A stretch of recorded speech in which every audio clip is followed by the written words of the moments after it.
11 months ago, I lost my stepfather. He was here in my life since the day I was 3 years old. Father's Day has an incredibly new meaning to me this year in 2020. I'm lucky enough to still have my actual father with me. But when my stepfather passed, it was a moment that I'll never forget. We were having one of the greatest years of our life. 2019 changed mine and Jen's lives. It was amazing. YouTube was one of the biggest benefits from that. It was a new world that we were in. And we were on our way to Michigan, to the Hootenanny. The Pratt family Homestead hosts that every year. We got there. We were staying in the hotel the morning of the Hootenanny. We were on our way to our truck to leave the hotel, and we got a call that something was wrong. In that moment, I felt like I had changed from a child to a dad. Obviously, I have been a father to two beautiful children for a very long time now. Wyatt turned 7, and he's told us, I think it's like 21 days. He's been counting down the days. Raylan turns 5 in September. But in that moment, something flipped. It wasn't the fact just that I lost my father, my stepfather. It was that I lost that support system. It was like, I can't bounce things off people anymore. It's like I can't be in question of something that I'm doing. It was, I have to figure it out on my own, because that phone call wasn't there anymore. Or that wasn't, here comes Gary up the hill to help me out. It was, I've got to figure it out. And something changed in my mind. Gary died of an abrupt heart attack on a way to a trip that him and my mother were supposed to be having fun to do so. Gary died in a parking lot at a gas station. Father's Day will never be the same, but not in a negative way. I'm not going to let Gary's death, and I know he would never want me to be a burden on myself as a father anymore. When I think of Father's Day now, I think about all the moments that I cherish with my children that are so much more important now than they ever have. When I play a video game with Wyatt, or when I'm in the pool with Raylan, or when we're in the garden together. Those moments are incredibly special now. They always were before, but when you've lost something and you don't think that maybe the next day could be your last day, or that moment might be the last moment that you have with your children, they're that much more special. And that's the way I look at every single moment I have with the children of mine and Jen's. If there's a couple days where we've had really busy days and I'm not able to play with them, I can feel like guilt setting in. Like, listen, you don't know if tomorrow is gonna be there for you. You gotta be with your children. You gotta do something. You gotta do something to make sure that if today's your last day, they have that memory. I remember when we were leaving for Michigan, Gary met us out on the driveway because he just lives right down the hill. And he, does like he always does. Be safe, boy. That's what he would always tell me. But he kissed the kids, told me and Jen to be safe and to have a good time. And that was the last words that him and I spoke together. And that's the last words he spoke with Jen. That's the last words he spoke with the kids. But I think about if he didn't come out the door that day, like if he didn't come out and wish us off, I don't think I could tell you the time before that we spoke.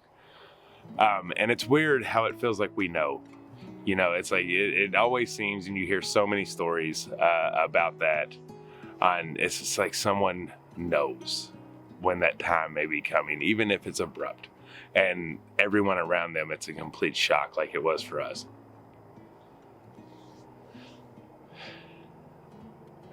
It's hard. Like we're literally almost to a year of my father passing, and I don't know. I don't know that I've totally coped with it in the way that I should have, but I've coped with it enough to know that the father and the man that I want to be. A lot of it is thanks to Gary and my dad.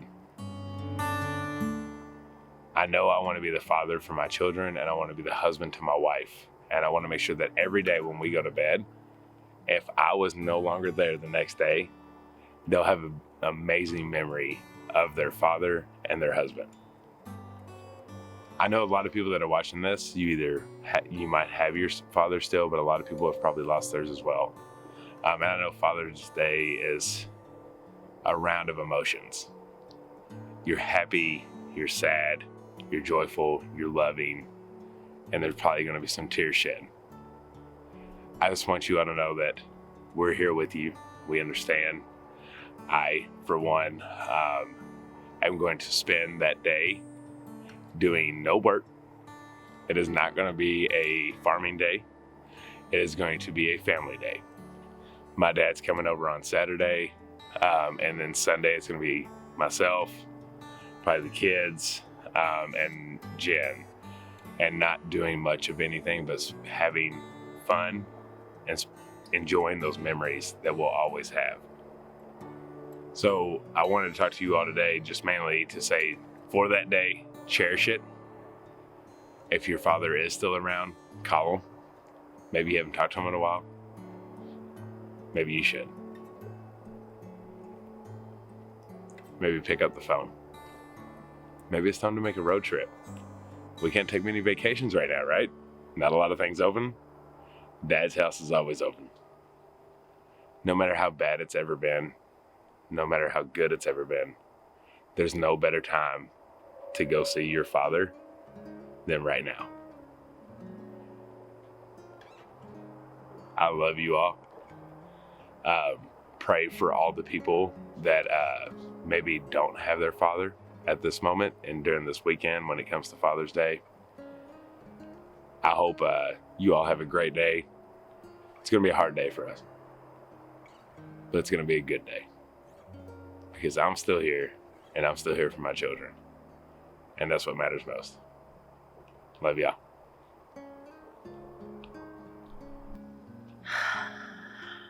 Okay, I guess it's my turn.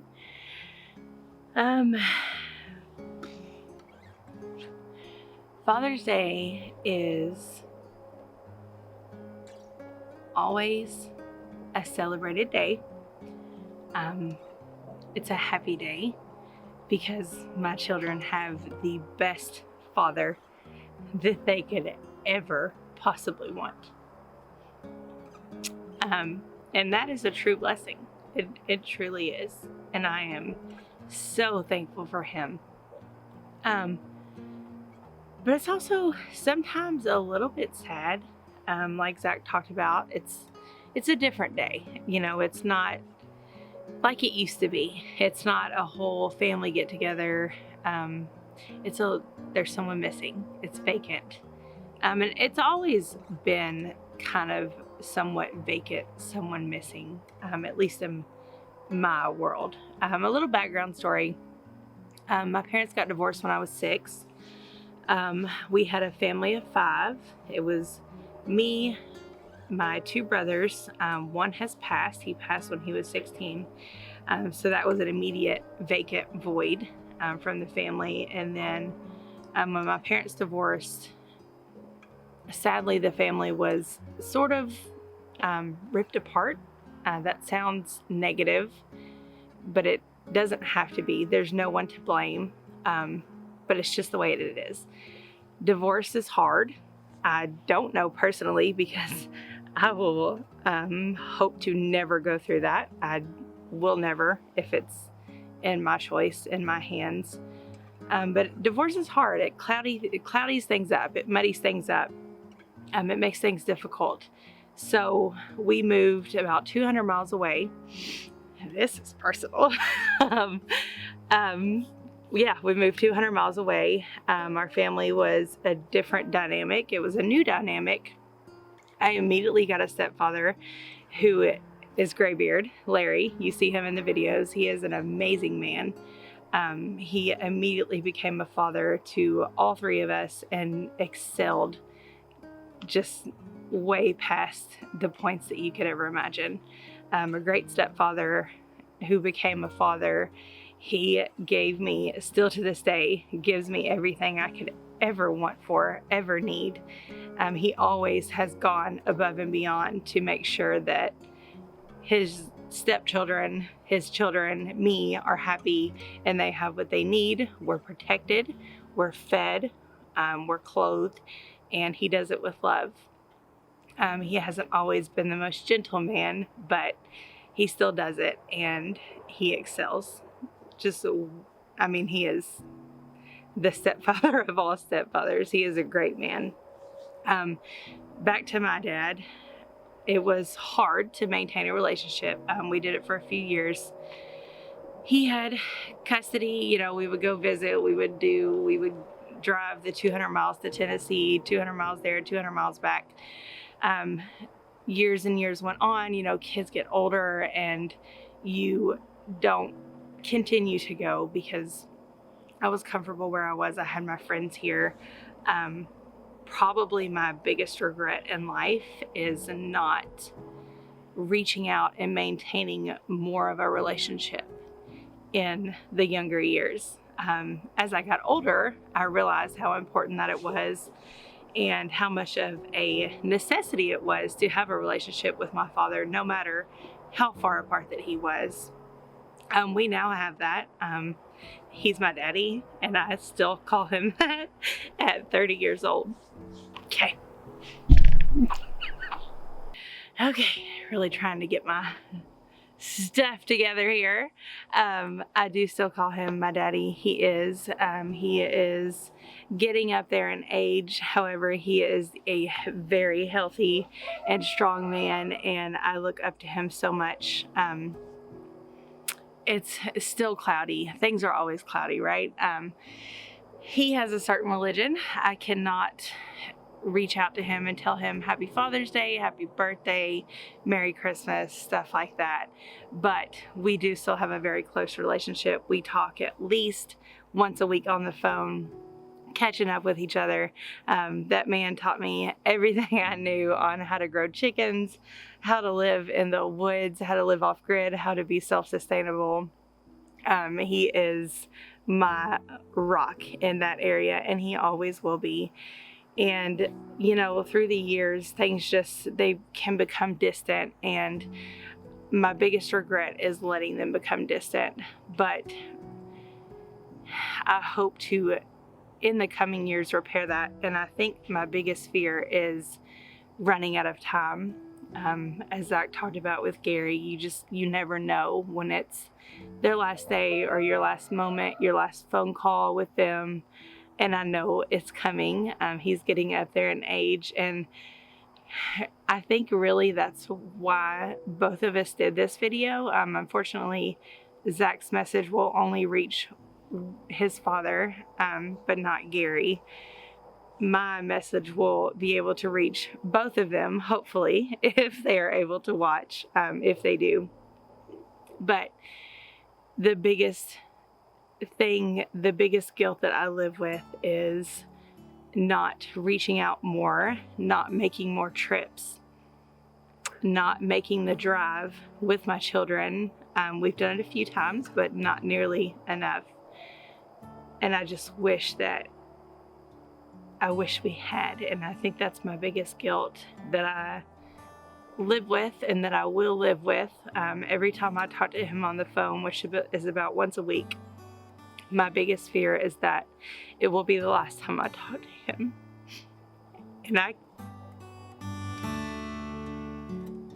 harbor a lot of guilt.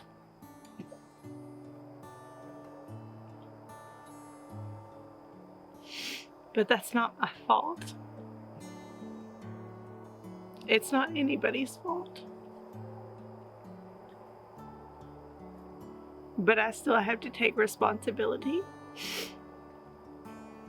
for my younger years and for my years now, and make more of an effort, not just for him, but for my children to know him and know their Papa John, and also for my stepdad to not ever take for granted the time that they have,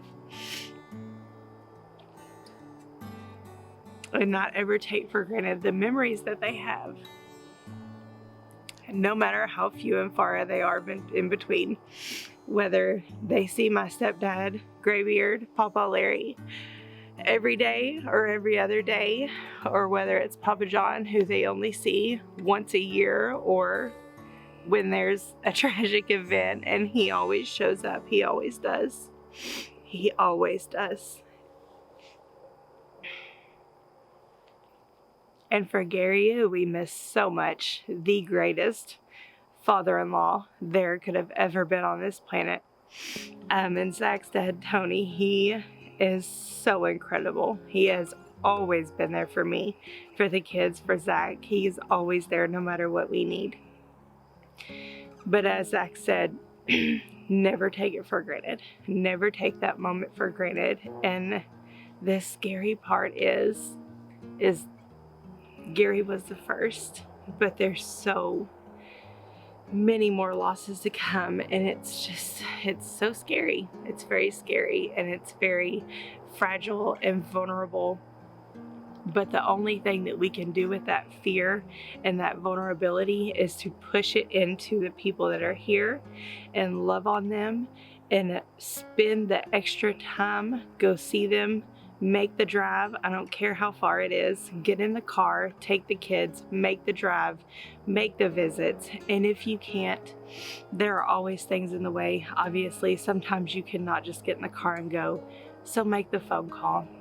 Make the phone call once a week. Talk to them. Just get on the phone, share with them everything you are feeling, and share with them everything that you have ever wanted to tell them, everything that have ever done to make your childhood special, even if it wasn't the most special. Forget about the bad stuff. Think about the good stuff and share that with them. Build them up. Make them feel like they are so precious to you, because they are. Time is precious and time is fragile. Time is fleeting and there is never enough of it. So make sure you show and tell the fathers in your life how much you love them. If you don't have one, then find a father figure, because you do. Everyone has a father figure, a male in your life who you love so much and taught you so much and showed you the ropes and showed you how to go. Never take it for granted and tell them how much you love them. Okay, that was it. I think that was hard. We love y'all. We hope you have a wonderful Father's Day. I am so blessed to have the father of my children that I do. You all know Zach, but you don't know him like I do. You don't know him as well, and he is a gem. He is a true gem on this earth, and there is no one in this world more special than he is. All right, we love y'all.